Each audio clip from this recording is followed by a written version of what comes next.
Hey, well, we're gonna dollar cost average in. We got a small amount today, but it's all good. We're just gonna practice. Let's go and take a look. All right. So remember, we zero our accounts out because the checking account doesn't make us anything. So we use our credit card as our checking account.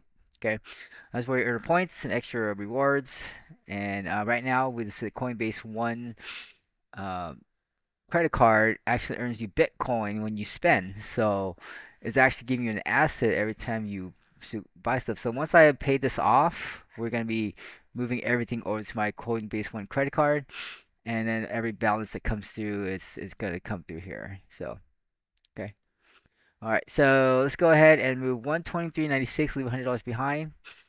Let's go to here, 123.96, 123.96. We're gonna pay with our check cards so that we get the funds faster. As long as you're Coinbase One member, you get up to $10,000 without any trading fees. So make sure you join the Coinbase One membership. Pays for itself. And buy now. All right, done. And then I have I don't know. We'll do it 41.50. Let's do it. Every bit helps. All right, and there it is. 41.50 through my business account. And now we're gonna add the two together. So let's go ahead and do that.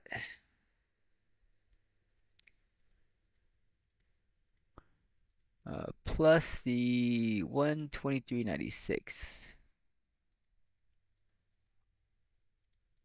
It's Friday, so make sure you get your DCA in on your payday.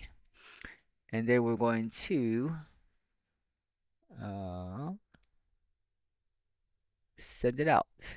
Send the crypto. All right, so let's see here. It's 2 days ago. Arbitrum Network 165.46. Send it. All right, give it what it needs.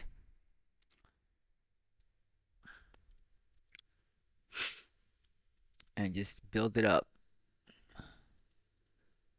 All right, then we're gonna go over to DeFi Saver, and we're gonna swap that to wrap Bitcoin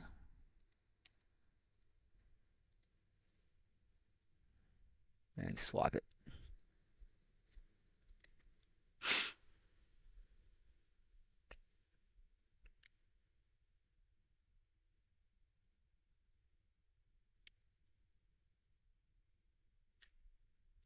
All right, so that's completed.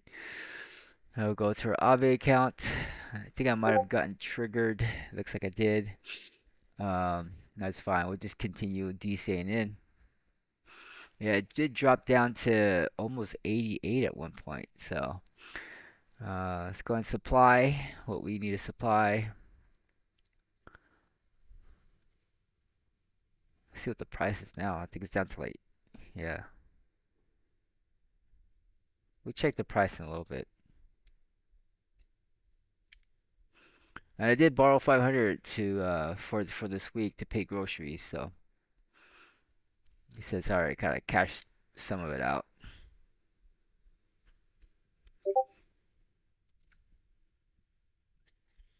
Okay, so let's see what happened here. There it is, down to $83,000. Wow. So we're at 93, and yeah, it did come down. We did get triggered, so we're gonna buy a little bit more at 83. We're just gonna rebuild this back up. I was at like point oh 0.09 whatever, so I think we sold about 2,000. I say. Let's look at the history here. On the way down, it sold about 1,000 there, another 1,000 here. So about 2,000 sold.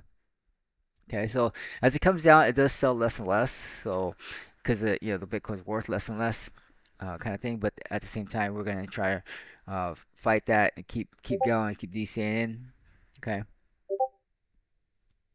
I did take I did borrow $600 out before the drop. So I guess I sold a little bit higher at around 94, hopefully, before it came down to 80. and now we're just gonna rebuild it back up.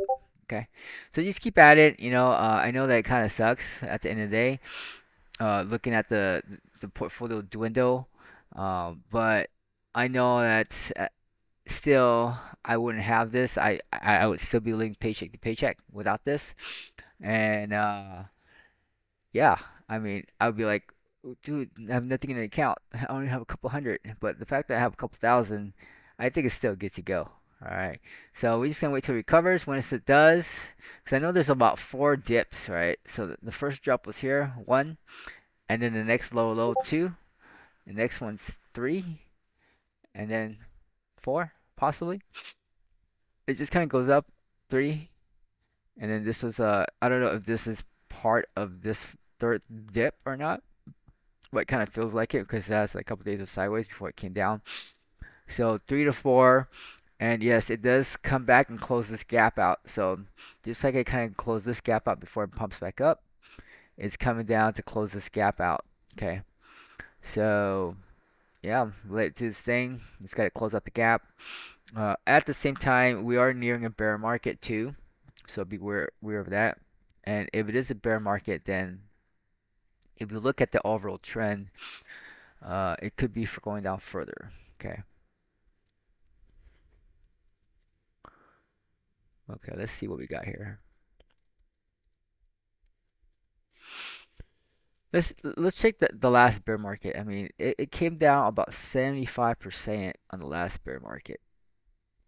So it's up to about, here 60, 75, whatever, and it came down to about 50, about 33%. Where's the last bear market here? 60, yeah, 60 all the way down to 15. It was almost a 75% correction, but there's these two double tops before it came down. Okay. Now, is that the double top right there? Could be. All right. There's a 75% correction. So if it was a 75% correction at 125 a high, so it's kind of 65,000 is 50% here, and then it goes for another 35%, and no, wait, that's not right. 65% would be 50%, and then it does that by half, another 15 to 20. So we're looking at maybe around the 50K mark for this bear market. I'm guessing, but I could hopefully I'm wrong. I'm not the expert. Don't want to scare you at all on my projection. Uh, but that's just the ratio comparing to the percentages here. Okay, from 60 to 15. So I'm kind of rounding around 70 to 15, 16. So I'll round that to 60 instead of 70, right? So from there, that's a 75% correction from 60 to 15K. Okay. So if I do that same percentage, then, you know, based on history, I'm guessing around here. Okay. But yes, it could pump up a little bit, take some time, come back down throughout the next bear market kind of thing. Let's look at the previous bear market and see where we're at over here too. Uh, these are more extremes as the newer it gets too, because from 20 and it kind of pumps up a little bit. Those are very long, drawn down. Eventually, it did come down to about 3,000 from 20K. So that's about another 75%. I mean, if you 75%, it would have been like about 5,000 right here. But yeah, it's close enough, right?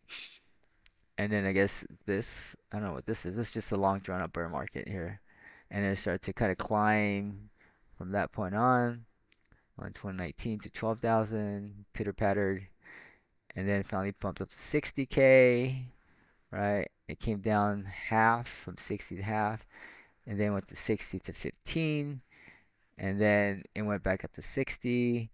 Very lots of ups and downs before it really start pumping up to 100K. So yeah.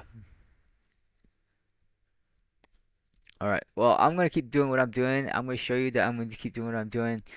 Um, and still pay the bills, still get things done. There are going to be a couple of pumps in here and there that you can take advantage of. And you have to be kind of savvier on trying to get in and out of these. Okay, but I'll do what I can. I mean, I think I'm already taking it out just with inflation and all, and just borrowing what I need, and then whatever comes up on it, that's all. That's all goodies. And at the same time, I feel that with the amount of money printing that's incoming too, with the Fed lowering interest rates and whatnot too, I think this is gonna be less volatile. Okay, so we've already corrected about there. So let's say half, 125, 65. So could it go down to here? Yeah, maybe. Maybe it could, but I think that might be enough. Okay. To each their own. Do your research. Let me know what you think it's gonna go down to. And it's all a matter of the timing on when you get in, get out. It might be a good time to maybe have a second wallet just to bank on this. I think I might set that up too, just so that if it does come down, we can hedge that. But it is a really bad time. I should have hedged it way up here, right? So now this is probably the best time to be longing because you want to buy the dip and wait for the pump back up. Okay. All right, we'll keep doing what we're doing. Enjoy, guys. Have a good weekend, and take your wife out on a date. All right.